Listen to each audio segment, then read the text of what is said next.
Goeienaand, good evening, fellow South Africans and citizens of the world. And I'm calling out the fake news right now. I'm putting you guys on notice. I'm talking about TV channels like CNN, CNBC, MSNBC, BBC, Australian Broadcasting Corporation, all over the world who've just been covering up what's going on in South Africa.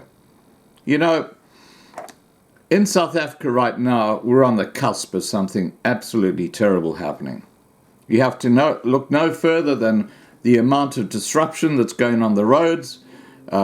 This is going on all over the place. The farm attacks have increased recently. The home invasions, the carjackings, the crime is just going exponential.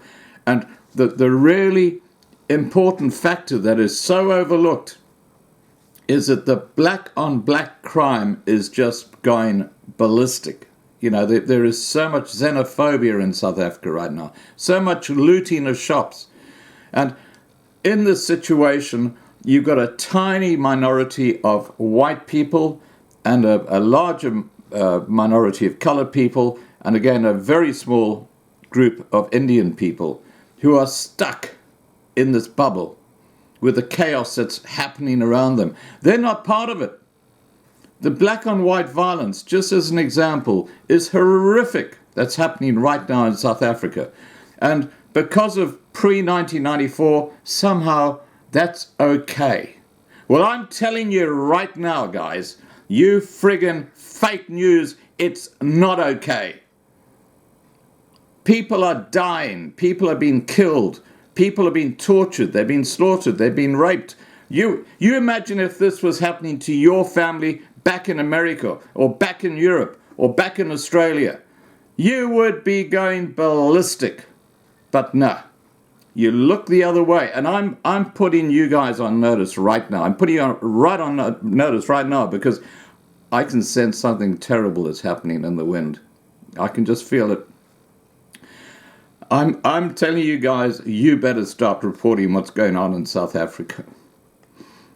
And get the bloody shit out of your hair. You know, you always talk about anything that happens where it's a white on black violence, which is so unusual, so rare when it ever happens in South Africa. You make it a story. But when it's black on white violence, it doesn't matter how horrific that is, you guys just cover it up. You are such a load of losers. And let me tell you that this channel will be a record of how you turned the other way when things imploded in South Africa. You were totally derelict in your duty to report the facts and the truth. Yeah, the fake news. Totally derelict.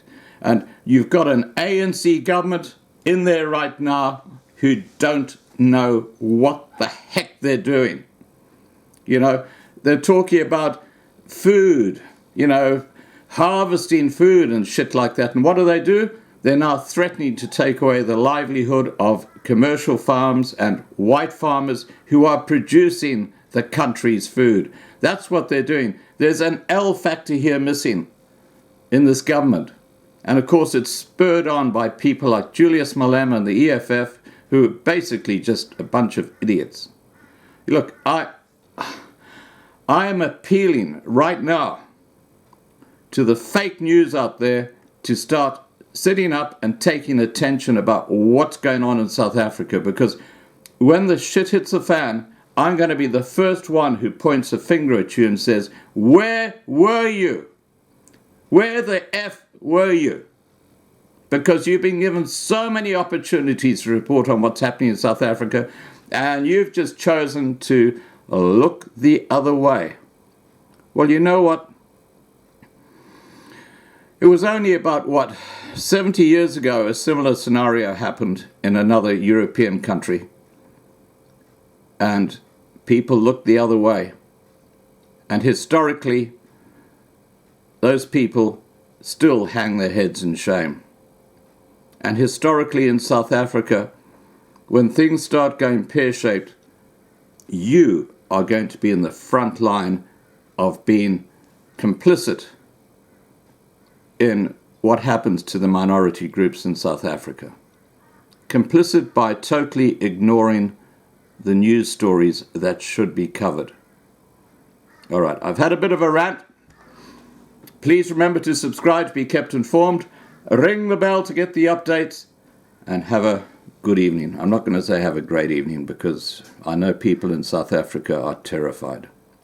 Cheers, guys. Keep strong.